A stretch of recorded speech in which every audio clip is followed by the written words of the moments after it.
The key question I think everybody wants to know is, how is Linden doing now? Lyndon's a fighter, and he had to undergo nerve transplant surgery last week, and they harvested a nerve from his shin and ankle and put it into a couple different places in his the nerves in his arms to make a better connection. So that way, hopefully, he can gain some function back in his left arm and hand. So that's what we're hoping for. But unfortunately, doing surgery like that is really invasive, and it comes with a lot of um, pain and anger and frustration.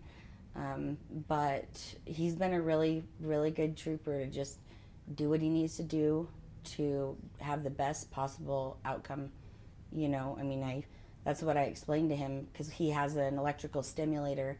They put that in his arm before the nerve surgery about a month ago, and it is like a TENS unit kind of, but it's into the nerves, and he had to be awake and go through all of the different, when they test the nerves to see if they're in the right spot.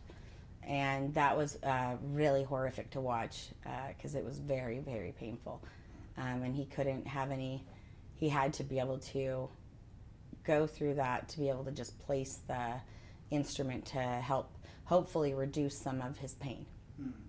What's it like emotionally as a mother to see your son not only shot 11 times, but continuing to suffer months later?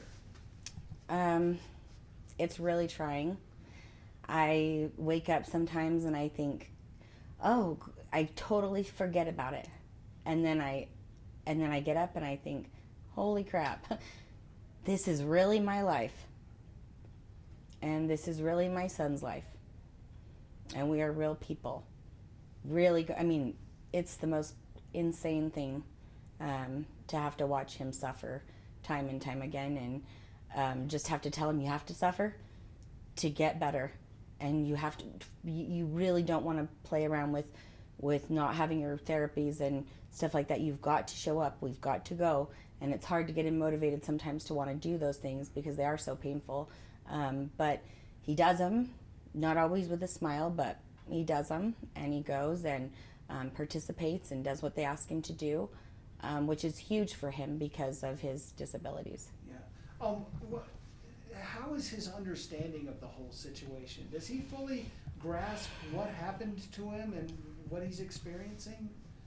I don't know if he fully grasps it. He really just doesn't really understand why they shot him. He still asks why did they shoot me? And I don't really have answers for that. I'd like to find that out myself. Just so he could understand maybe. I don't understand. So, no, I don't think he fully understands. He's like, Mom, I'm not traumatized. But then he doesn't want to leave the house. We have a hard time getting him to do normal things just because of the trauma that he's, come across. So. Yeah.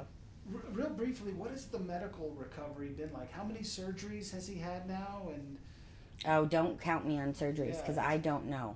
a lot. Honestly, I was just like, Yeah. go, do it. Whatever you got to do it. They called me, and they did so many, and he was there for so long, and then when he came out, we had more, and then that was probably 3 or 4, and then we went, and then we came back and had the electrical stimulator, and then now we've got the nerve transplant. So several, like a lot. I'm not sure. What's his current level? What is he able to do? What is he limited in doing? He can't tie his shoes. So I've found an invention for that. Well, not an invention, but I found shoes that you don't have to tie, so that he doesn't get emasculated. Because he really is a strong man. He's a really strong young man that that doesn't like to put limits on himself. And I've tried really hard to not either. And so if I feel like he can try to do it, and even if I have to help him, I'll say no, because he'll say I can't do that. I said yes, you can. You can help me with this. Just use the other hand and try to be really positive. And then he's like, wow, I didn't think I could do that. And then just simple things, like opening up a box or trying to get cereal, because you have to do it with, you have to hold it, and it's a big old mess.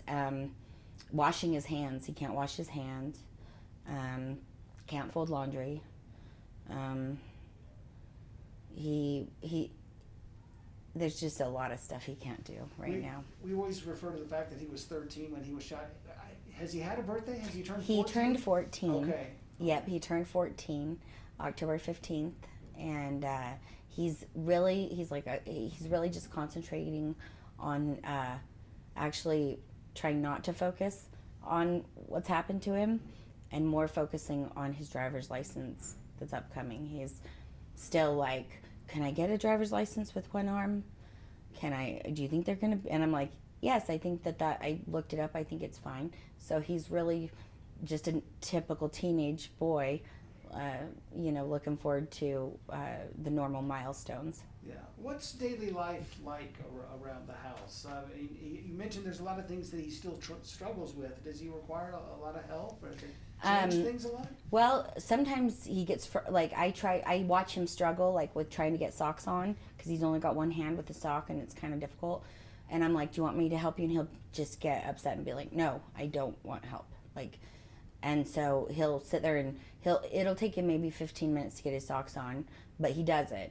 And if he doesn't absolutely have to have my help, he won't accept my help. He's really bullheaded. And he's like, Mom, this is my life. I have to learn how to adapt to it. Please don't limit me. So I'm like, no, I want him to try and do as much as he can do. After the surgery, he couldn't walk for a few days. It was so numb, his foot, like he said, he felt like he'd been shot again. So it took a few days, but he's back getting around, and we got him a boot, and had him a wheelie thing with the knee for a minute, and then the boot. But he gets around. It's just mainly the arm and the hand and the psychological aspect of all of it. How is that? You mentioned he's reluctant to go outside. Is he scared sometimes? He's nervous. Like when we are in the car, if we see a cop car, it's almost like, Mom, I want to go home. I want to go home. Take me home.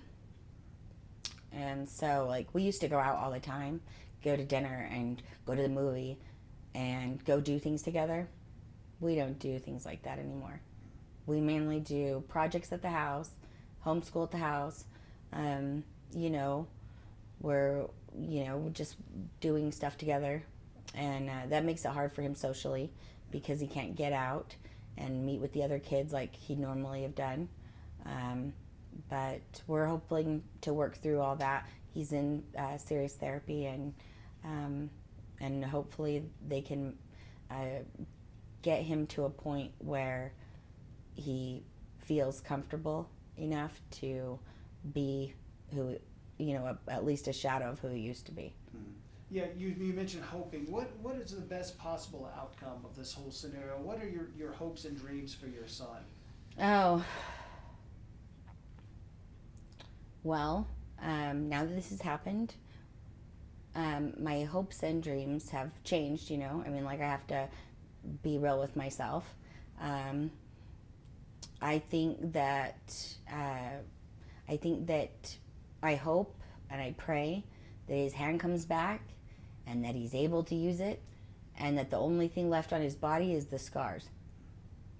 But unfortunately, I'm afraid that this trauma will follow him forever. I'm afraid it's so bad, especially right now. He just turned 14. In a young man's life, that's a very, very, they could go a couple different ways at 14.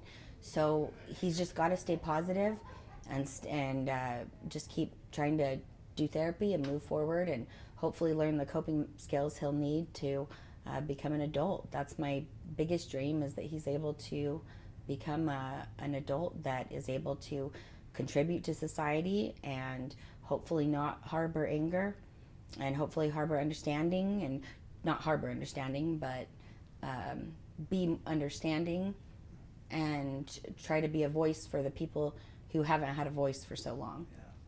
Yeah. Finally, Golda, how are you holding up through all this? It's not been easy for you by any stretch. You're right. It has not. But I've got amazing friends, and an amazing, the community has been amazing for a support system. And so we just take it one day at a time. I mean, it's been challenging, but I'm for sure 100% thankful that I have these challenges instead of losing my son. I would take these challenges every day. Well said. Well said. You mentioned all the medical procedures. There's a financial aspect to all this. I was in the hospital for a minor procedure for a couple of days in January, and it was tens of thousands of dollars. What are the bills like, and what support are you getting? There is so much bills. I don't even know. There's thousands in bills. You know, they just send them, and then I pay them, and then. But we're, I mean, we're always. The thing is that we're kind of like in a game of catch up, because sometimes bills take longer to get here. So we think we have enough, and then it's like, oh crap, we don't. Okay, next task. So it's kind of like putting out fires, but right now we're managing pretty okay like that. But I do know that I don't know how long that will be. So the GoFundMe is still a very necessary, needed resource. Oh, definitely. For you. Yeah. Definitely. And how have you been surprised how people have responded? Oh, to that? yes. It was amazing. The whole world came out. Like they were like our family. We heard from people from all across the nation, and it was the most beautiful thing I'd ever seen, and the most miraculous thing I'd ever seen. It was like they came out of the woods, like the angels all came out.